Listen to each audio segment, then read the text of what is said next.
in English, and he became so powerful that he wore on his finger the seal of royal authority.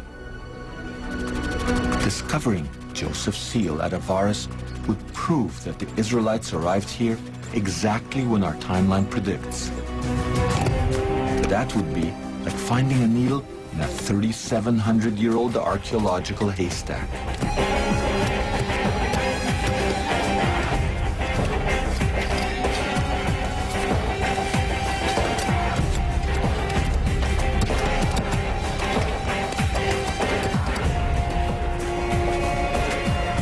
Incredibly, the tiny seal was found, precisely at the archaeological layer we anticipated. In fact, Professor Manfred Bitak found no less than 9 seals worn by Joseph's court officials. Inscribed right on them is the Hebrew name Yaakov, Joseph's father. It's very strange that we found 9 seals with the name Jacob here. It's a biblical name, by the way. The original was probably mounted on a ring worn on the finger, and this gives us a new puzzle. Is it really a puzzle? Yes. Not if one uses our chronology. This is the only time that a Hebrew name appears on an Egyptian royal seal. It directly connects Avaris with the Bible. But Professor Bitak steers clear of biblical chronology.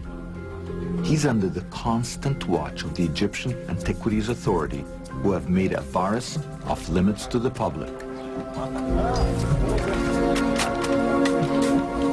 Supposedly for conservation reasons, Professor Bitak has been forced to cover up his dig every single year.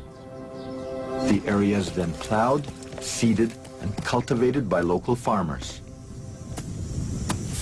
No one would suspect that underneath these fields lies an archaeological treasure trove that proves the biblical Exodus.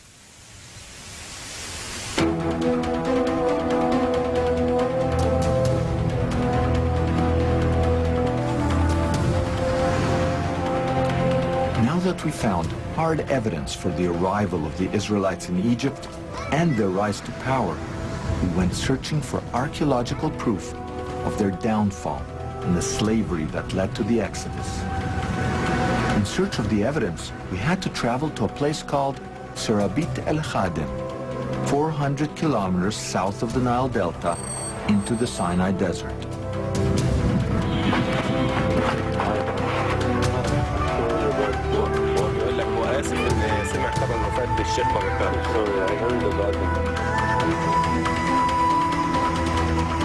For thousands of years, Egyptians mined turquoise in this area.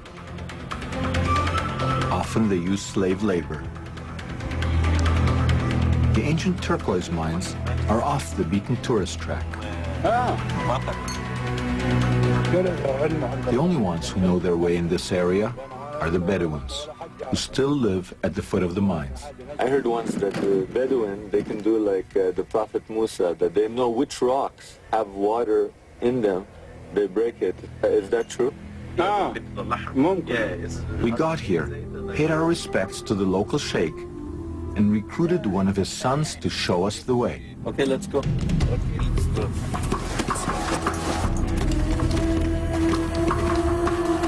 We learned of this place from old papers published in obscure journals. We came here to find proof of the slaves that Moses led to freedom. But even if we found evidence for the presence of slaves, how could we be sure that they were Israelites? The Bible provides us with 2 clues. First, the followers of Moses did not use hieroglyphic writing like the Egyptians. Rather, the biblical tradition states that they used an early form of alphabetic writing. Also, the Israelites did not worship Egyptian gods, but a single God that the Bible calls El.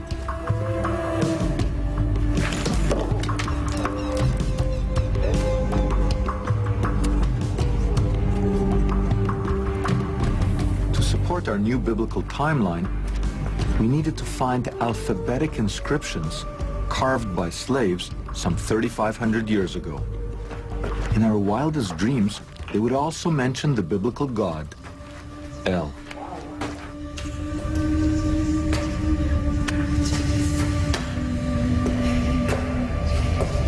And sure enough, there are slave inscriptions here, and one of them records a 3,500-year-old cry. El, save me. This is the writing of a slave who worked in this mine. You can still see the chisel marks, which were part of the forced labor that the author of this inscription was involved in. And he wrote his cry to God, saying, help me, don't forget me, here where he worked and he slept and he probably died. And it represents an incredible moment in human history. Not only is it the first inscription that records the name of God, El, but it also records the oldest, or maybe the second oldest, alphabetic inscription. It's the basis on which Hebrew, Aramaic, Greek, Latin, English, Arabic, all is based on this writing.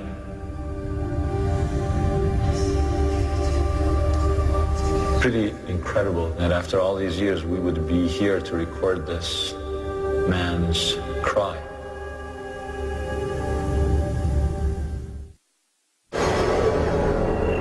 Yachmos' stela, Beni Hassan tomb paintings, Joseph's royal seal, and the Israelite slavery inscriptions all point to approximately 1500 BCE as the date for Moses and the Exodus.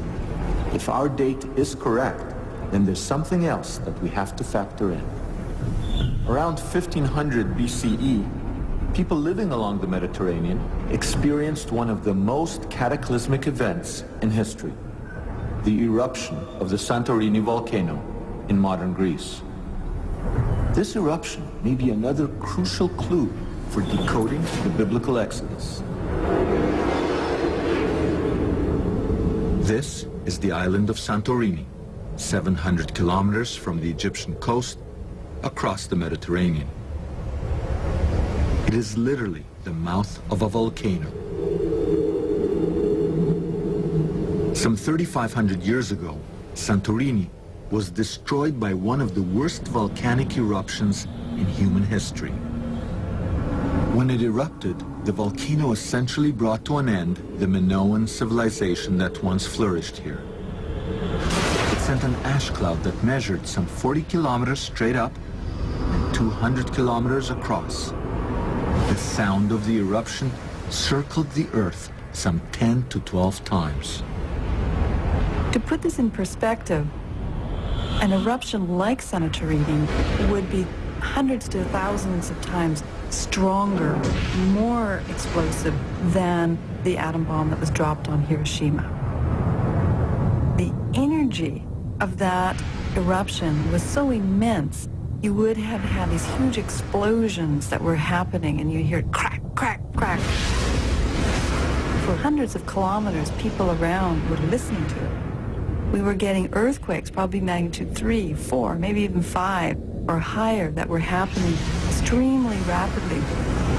And it would have been, I'm sure, to the people living there as if the world was coming to an end.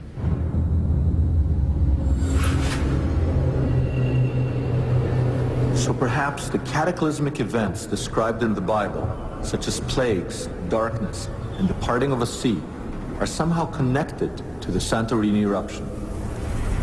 But like all things related to the Exodus, dating the Santorini eruption to 1500 BCE can be controversial. People have been arguing about the dates of Santorini. Volcanologists and geologists would date the eruption in the 1600s BC.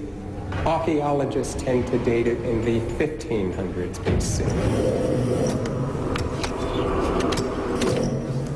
Digging at Avaris, Professor Bitak has no doubt that he can pinpoint the Santorini eruption to the exact time period where we place the Exodus. Here, pumice from the Santorini eruption appears for the first time. So from archaeological point of view, it looks very much as if the eruption happened early in the 18th dynasty, let us say around 1500 BC. Yakubovich's chronology machine has now synchronized